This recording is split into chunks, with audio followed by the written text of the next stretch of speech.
telah selesai dengan kehidupan dunianya dan ikhlas untuk bertemu dengan Allah Subhanahu wa taala. Apa kata Allah? Wahai jiwa yang tenang, kembalilah kepada Tuhanmu dengan hati yang ridho dan diridhoi. Maka masuklah ke dalam golongan hamba-hambaku dan masuklah ke dalam syurga. Tentu panggilan ini adalah panggilan impian kita semua. Mudah-mudahan kita termasuk. Ada orang yang terlahir, tumbuh dan besarnya di Indonesia, tetapi Allah takdirkan dia wafat di Mekah, padahal ia hanya beberapa hari di sana.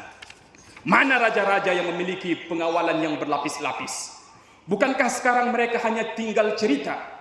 Dan bahkan tidak sedikit cerita-cerita tentang raja-raja yang hebat sekarang sudah mulai dilupakan oleh manusia. Mana presiden nan gagah, tangguh dan pemberani itu, yang sepanjang karirnya dikawal ajudan terlatih dan terampil dalam tugasnya, yang mereka memiliki berbagai macam dokter spesialis untuk mencek rutin kesehatannya? Bukankah mereka telah meninggal? Maka dari itu, pertanyaan mendasar bagi kita, kenapa hal demikian terjadi? Allah Subhanahu wa taala berfirman dalam Quran surah An-Nisa ayat yang ke-78, banyak orang yang sudah menderita sakit parah dalam jangka waktu lama, sehingga ia berulang kali memohon agar kematiannya disegerakan oleh Allah Subhanahu wa taala. Dan demikian juga keluarganya telah ikhlas jika ia dipanggil oleh Allah Subhanahu wa taala. Tetapi faktanya sampai sekarang dia masih bolak-balik ke rumah sakit, dia masih bolak-balik untuk berobat, bahkan harta benda telah banyak terjual jamaah yang dirahmati Allah Subhanahu wa taala. Pertanyaan yang mendasar untuk kita, kenapa demikian terjadi? Maka jawabannya sesungguhnya telah ada dalam Al-Quran. Allah Subhanahu wa taala berfirman dalam Quran surah Al-A'raf ayat yang ke-34, andaikan pun ia punya satu gunung emas, intan permata sekalipun, untuk menggantikan dan menukar waktu kematiannya ataupun orang yang ia cintai, tetap itu semua tidak bisa menghindari kematian. Bahkan jangankan untuk menghindari kematian jamaah, untuk menunda kematian sesaat pun itu semua tidak akan mampu.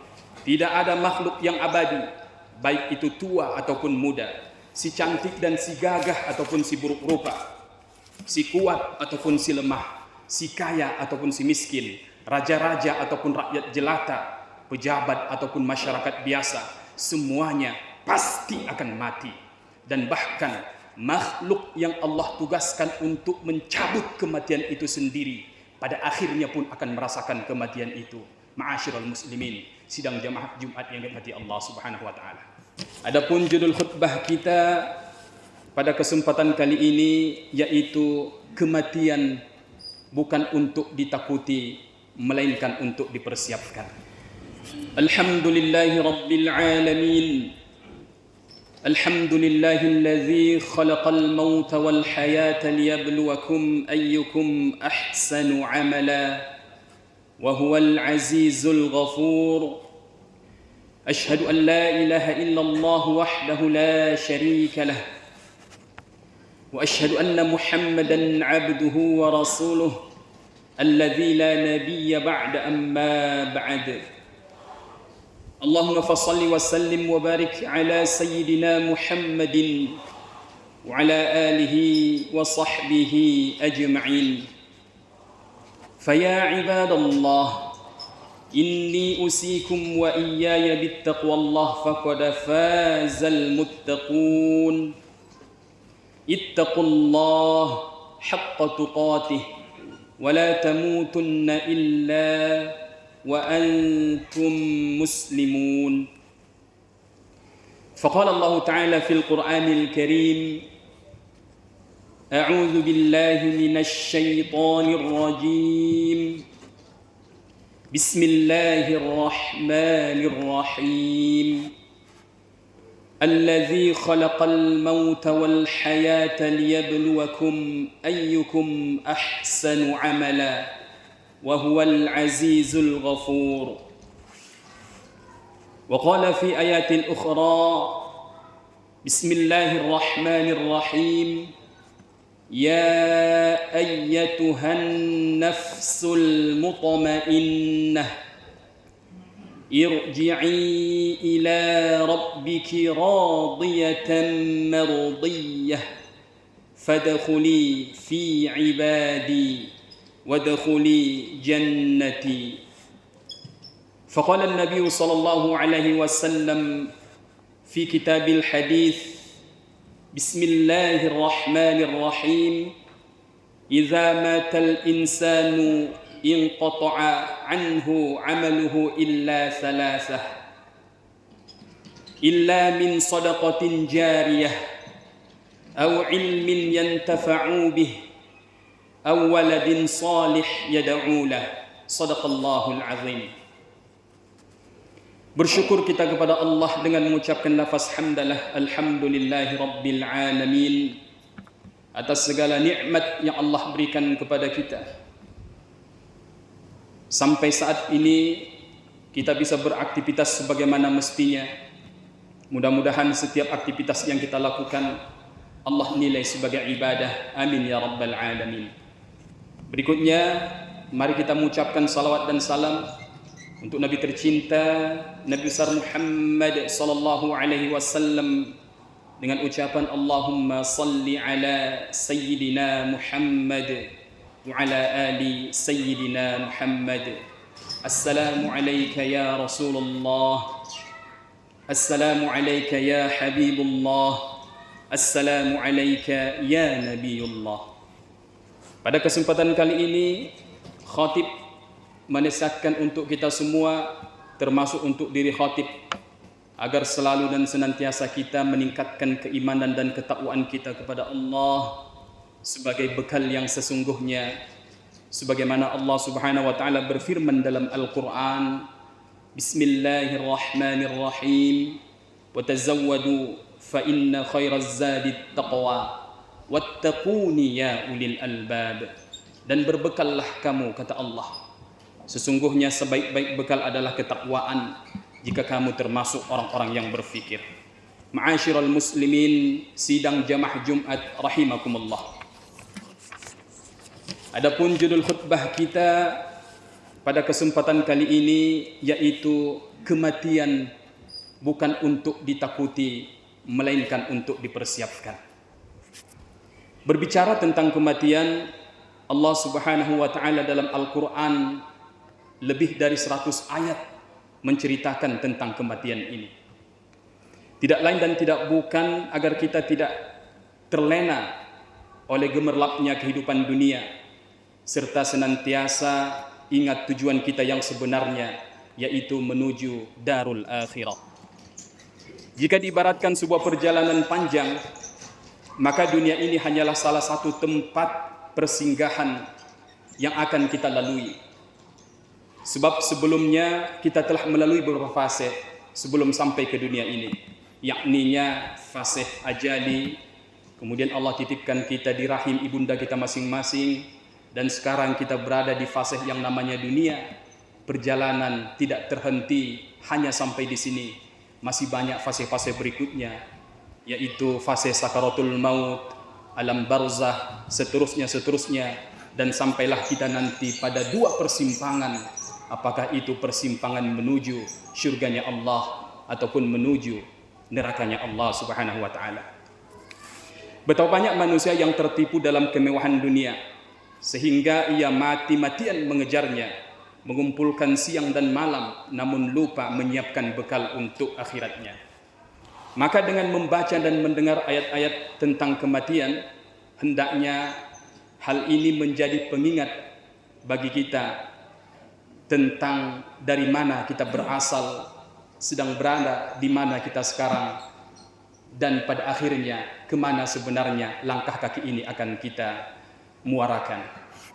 Pada kesempatan kali ini jamaah yang dirahmati oleh Allah Subhanahu wa taala, ada dua hal yang akan khatib sampaikan, yakninya hukum-hukum kematian dan sikap-sikap orang beriman dalam menyikapi kematian itu sendiri. Ma'asyiral muslimin, sidang jamaah Jumat yang dirahmati oleh Allah Subhanahu wa taala. Hukum-hukum kematian akan khatib sampaikan beberapa poin pada kesempatan kali ini. Yang pertama, semua yang bernyawa pasti akan mati. Setiap makhluk hidup, siapapun dia, pasti akan merasakan kematian. Tidak ada makhluk yang abadi, baik itu tua ataupun muda, si cantik dan si gagah ataupun si buruk rupa, si kuat ataupun si lemah, si kaya ataupun si miskin, raja-raja ataupun rakyat jelata, pejabat ataupun masyarakat biasa, semuanya pasti akan mati. Dan bahkan makhluk yang Allah tugaskan untuk mencabut kematian itu sendiri, pada akhirnya pun akan merasakan kematian itu.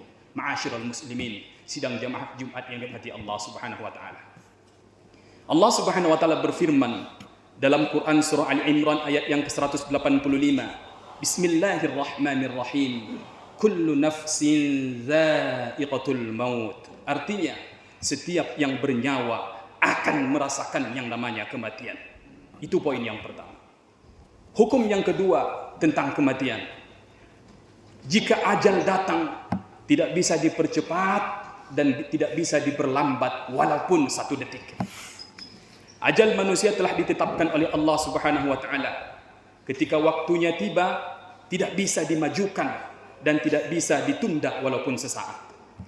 Tidak pandang bulu apakah ia punya harta berlimpah, fasilitas kesehatan yang memadai, akses yang cepat dan mudah.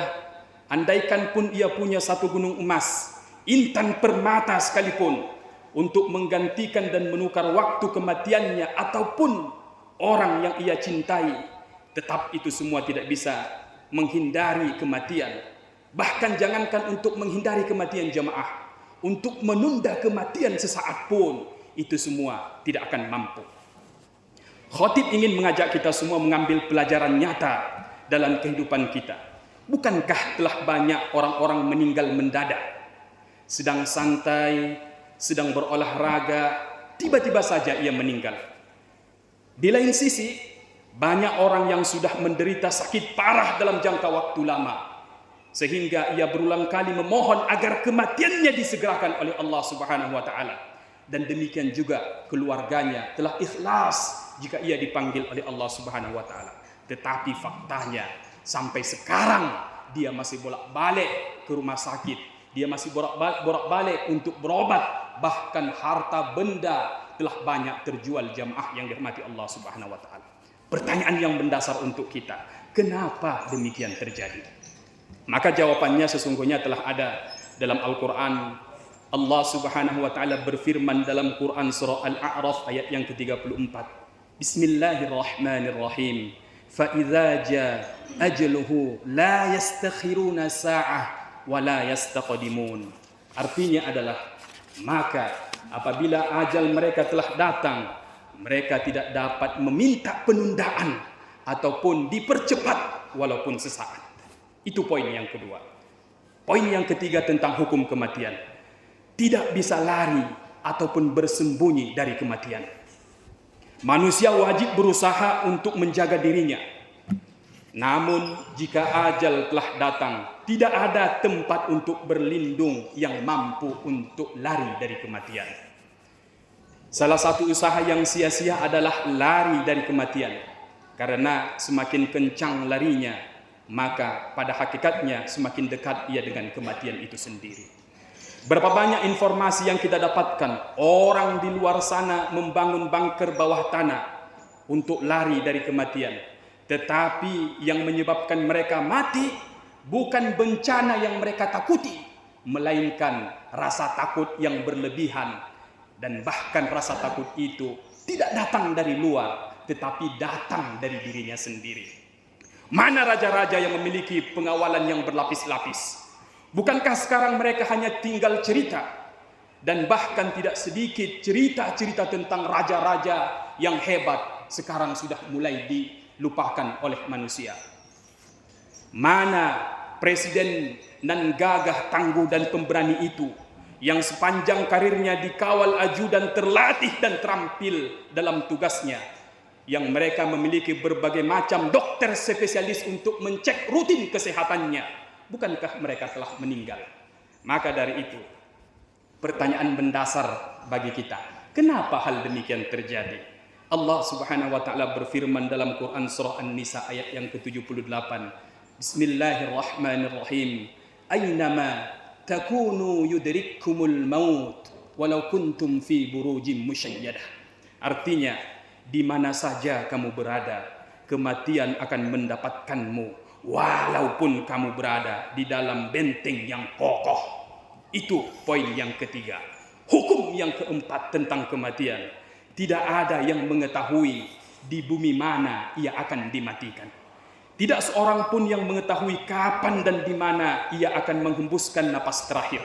Ada orang yang terlahir, tumbuh dan besarnya di Indonesia, tetapi Allah takdirkan dia wafat di Mekah, padahal ia hanya beberapa hari di sana. Ada orang yang kesehariannya di laut, tetapi Allah takdirkan ia wafat di darat. Bahkan ada orang yang sampai sekarang jasadnya belum ditemukan. Kita berdoa kepada Allah Subhanahu wa taala, hendaknya dimanapun kita diwafatkan, Allah wafatkan kita dalam keadaan husnul khatimah. Amin ya rabbal alamin. Allah Subhanahu wa taala berfirman dalam Quran surah Luqman ayat yang 34. Bismillahirrahmanirrahim. Wa ma tadri nafsun bi ayyi ardin tamut. Artinya, dan tidak ada seorang pun yang mengetahui di mana dia akan diwafatkan oleh Allah Subhanahu wa taala. Ma'asyiral muslimin, sidang jamaah Jumat rahimakumullah. Poin yang kedua, bagaimana seorang beriman menyikapi tentang kematian? Ada beberapa poin yang akan khatib sampaikan. Poin yang pertama, orang beriman memahami bahwa setiap kematian adalah ujian dari Allah Subhanahu wa taala. Orang beriman sadar bahwa hidup ini bukan hanya berisi kenikmatan semata, tetapi juga ada ujian. Semakin kuat iman seseorang, maka semakin besar pula kemungkinan ujian yang akan dia hadapi. Di antara ujian itu adalah musibah kematian, baik kematian yang dicintai maupun ancaman kematian bagi dirinya sendiri. Saat itulah terlihat siapa yang sabar, siapa yang ikhlas, dan siapa yang tetap husnuzon kepada Allah Subhanahu wa taala. Maka ketika datang ujian kematian, orang beriman akan berkata, Inna lillahi wa inna ilaihi raji'un. Karena ia yakin setiap ujian dari Allah mengandung hikmah dan pahala bagi orang yang bersabar. Allah Subhanahu wa taala berfirman dalam Quran surah Al-Ankabut ayat yang kedua. Bismillahirrahmanirrahim. Ahasiban nasu ayyutraku ayyaqulu amanna wa hum la yuftanun. Artinya, apakah manusia mengira mereka akan dibiarkan saja ketika mereka mengatakan kami telah beriman? Tentu tidak. Mereka akan diuji sebagaimana ujian yang telah Allah timpahkan kepada orang-orang terdahulu. Yang kedua, sikap orang yang beriman, menyadari semua hanya titipan Allah Subhanahu wa taala. Orang beriman memahami bahwa apa yang ada pada dirinya bukan benar-benar miliknya, melainkan amanah dan titipan dari Allah. Harta, jabatan, pasangan, anak-anak, bahkan sehat dan nyawa sekalipun yang ada pada dirinya bukan hak milik, tetapi hak pakai yang Allah titipkan. Karena itu, ketika Allah mengambil kembali titipannya, orang beriman akan berusaha ridho dan ikhlas. Ia sadar bahwa Allah berhak memberi, dan Allah juga berhak mengambil pemberian itu kapanpun, dimanapun, dalam keadaan bagaimanapun. Maka ketika datang musibah kematian, lisannya tetap terjaga dan mengucapkan inna lillahi wa inna ilaihi raji'un. Karena sesungguhnya kita milik Allah dan kepadanya lah pada akhirnya kita akan kembali. Allah Subhanahu wa taala berfirman dalam Al-Quran, Quran surah Al-Baqarah ayat 156. Bismillahirrahmanirrahim. Inna lillahi wa inna ilaihi raji'un. Artinya, sesungguhnya kami milik Allah dan kepadanya lah kami kembali. Yang ketiga, memandang kematian sebagai ujian amal terbaik. Orang beriman memahami bahwa kematian bukan sekedar akhir dari kehidupan, tetapi dari ujian Allah untuk melihat siapa yang paling baik amalnya selama hidup di dunia. Karena itu, kematian menjadi pengingat agar waktu yang ada tidak dihabiskan dalam kelalaian, tetapi digunakan untuk beribadah kepada Allah Subhanahu wa taala. kebaikan dan amal soleh. Sebab yang akan dibawa ke alam kubur bukan hanya sekedar harta dan jabatan, melainkan amal perbuatan. Sebagaimana Allah Subhanahu wa taala berfirman dalam Quran surah Al-Mulk ayat yang kedua, Bismillahirrahmanirrahim. Alladzi khalaqal mauta wal hayata liyabluwakum ayyukum ahsanu amala. Artinya, dialah yang menciptakan mati dan hidup untuk menguji kamu siapa yang terbaik amalnya. Orang beriman meyakini Rasulullah sallallahu alaihi wasallam pernah bersabda, ada amal yang sangat ajaib, kata Rasulullah sallallahu alaihi wasallam. Apa itu amalan orang beriman? Kenapa ajaib? Ketika dia ditimpa musibah, maka dia bersabar. Kesabaran itu mendatangkan pahala dan kebaikan untuknya. Orang beriman ketika dia diberikan sebuah nikmat, maka dia bersyukur dan syukur itu baik untuknya. Orang beriman bersabar ketika diuji dengan musibah, bersyukur ketika diuji dengan nikmat. Tidak sebaliknya. Orang yang tidak beriman ketika dia diuji dengan musibah, maka dia mencelah Allah, mencaci maki Allah, mengeluarkan kata-kata yang tidak pantas. Ketika dia diberikan nikmat, ia mengatakan, sesungguhnya saya mendapatkan pangkat dan jabatan ini karena kerja keras saya, karena kepintaran saya. Saya mendapatkan prestasi ini karena hasil usaha saya belajar sepanjang malam. Dia melupakan Allah, dia tidak melibatkan Allah atas musibah yang dia dapatkan dan nikmat yang dia peroleh. Yang keempat, orang beriman dalam menyikapi musibah bersegera memohon ampun dan bertaubat kepada Allah Subhanahu wa taala. Orang beriman tidak suka menunda-nunda taubat karena ia sadar tidak ada seorang pun yang mengetahui kapan ajal akan datang. Hari ini masih diberikan kesempatan, belum tentu esok masih bernapas. Karena itu, setiap kali berbuat dosa, ia segera memohon ampun kepada Allah Subhanahu wa taala, memperbaiki kesalahan dan kembali ke jalan yang benar. Ia tidak menggugat, ia tidak menunggu tua, tidak menunggu sakit dan tidak menunggu waktu senggang untuk bertaubat kepada Allah Subhanahu wa taala. Maka orang beriman memanfaatkan sisa umurnya dengan istighfar, ibadah dan amal soleh, karena ketika kematian datang, pintu taubat tentu telah tertutup. Allah Subhanahu wa taala berfirman dalam Quran surah Ali Imran ayat yang ke-133, wasari'u ila maghfiratin min rabbikum wa jannatin 'arduhas samawati wal ardh u'iddat lil muttaqin, yang artinya, dan bersegeralah kamu menuju ampunan dari Tuhanmu, yang mana Allah telah menyiapkan surga yang luasnya seluas langit dan bumi, dipersiapkan untuk orang-orang yang selalu bertaubat. Kemudian taubatnya ini mendatangkan buah yang namanya ketakwaan kepada Allah Subhanahu wa taala. Kesimpulan jamaah Jumat yang dirahmati Allah Subhanahu wa taala. Kematian bukan hanya untuk mereka yang sakit, tua ataupun lemah. Kematian adalah janji Allah yang sedang berjalan mendekati kita. Setiap detik, setiap langkah, setiap tarikan nafas. Hari ini kita masih duduk di rumah Allah, masih bisa mendengar nasihat, masih bisa mendengar khutbah, masih bisa menyebut namanya. Tetapi siapa yang bisa menjamin Jumat besok kita masih hidup? Betapa banyak orang yang tadi pagi masih bercanda, namun sorenya sudah tiada, terbujur kaku. Betapa banyak yang menunda taubat dengan kalimat, nanti sajalah solatnya, nanti sajalah taubatnya. Padahal ajal tidak pernah mengatakan tunggu sebentar. Maka sebelum kita dimandikan orang lain, bersihkanlah diri kita dengan taubat kepada Allah Subhanahu wa taala. Sebelum kita dipanggil ke liang lahat, datanglah dulu memenuhi panggilan Allah, hayya 'alas shalah. Sebelum keluarga menangisi kepergian kita, sesungguhnya hal yang paling penting adalah menangisi dosa-dosa yang sampai sekarang masih ada pada diri kita dan bahkan masih bertumpuk. Jika hari ini masih diberikan umur, itu bukan sekedar kesempatan untuk hidup saja, tetapi kesempatan untuk memperbaiki diri. Jangan takut kepada kematian. Takutlah jika mati dalam keadaan jauh dari Allah Subhanahu wa taala. Jangan takut meninggalkan dunia. Takutlah jika datang menghadap Allah tanpa bekal ketakwaan.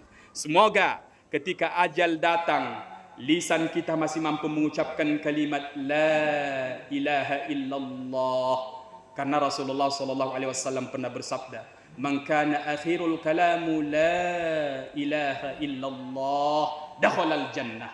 Barang siapa yang akhir daripada perkataan di ujung daripada usianya mengatakan kalimat la ilaha illallah, Allah jamin dia masuk syurga.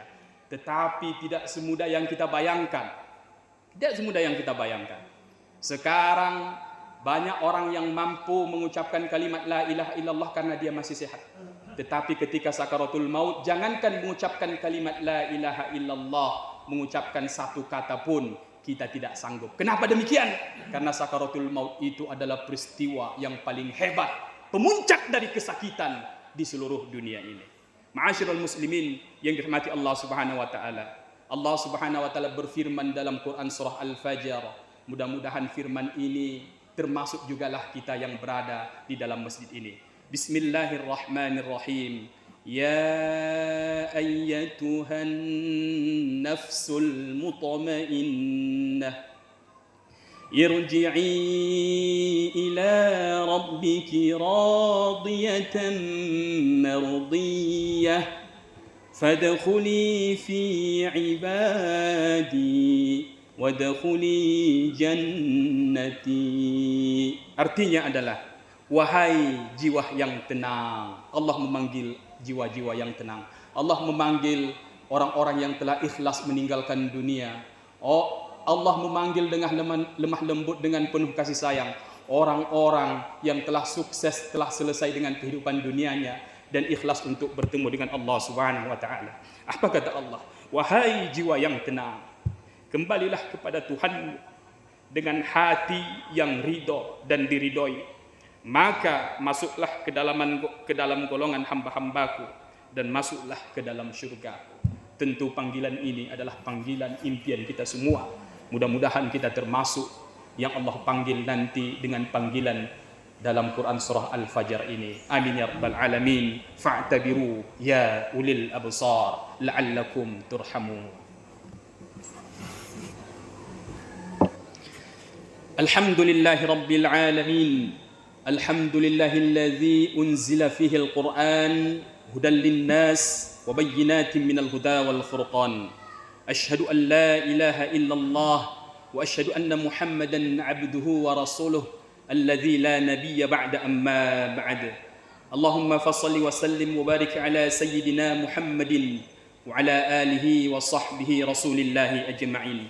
فيا عباد الله إني أوصيكم وإياي بالتقوى الله فقد فاز المتقون. اتقوا الله حق تقاته ولا تموتن إلا وأنتم مسلمون. فقال الله تعالى في القرآن الكريم: أعوذ بالله من الشيطان الرجيم. بسم الله الرحمن الرحيم. والعصر إن الإنسان لفي خسر إلا الذين آمنوا وعملوا الصالحات وتواصوا بالحق وتواصوا بالصبر. إن الله وملائكته يصلون على النبي يا أيها الذين آمنوا صلوا عليه وسلموا تسليما.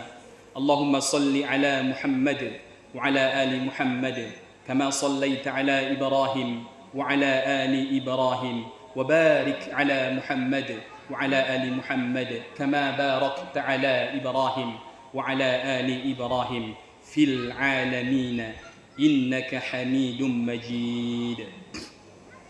اللهم اغفر للمسلمين والمسلمات والمؤمنين والمؤمنات الأحياء منهم والأموات إنك على كل شيء قدير. اللهم إنا نسألك علما نافعا ورزقا طيبا وعملا متقبلا. اللهم تقبل منا إنك أنت السميع العليم وتب علينا يا الله إنك أنت التواب الرحيم. ربنا ظلمنا أنفسنا وإن لم تغفر لنا وترحمنا لنكونن من الخاسرين. ربنا آتنا في الدنيا حسنة وفي الآخرة حسنة وقنا عذاب النار وصلى الله على سيدنا محمد وعلى آله وصحبه أجمعين سبحان ربك رب العزة عما يصفون وسلام على المرسلين والحمد لله رب العالمين عباد الله إن الله يأمر بالعدل والإحسان وإيتاء ذي القربى وينهى عن الفحشاء والمنكر والبغي يعظكم لعلكم تذكرون ولذكر الله أكبر أقيموا الصلاة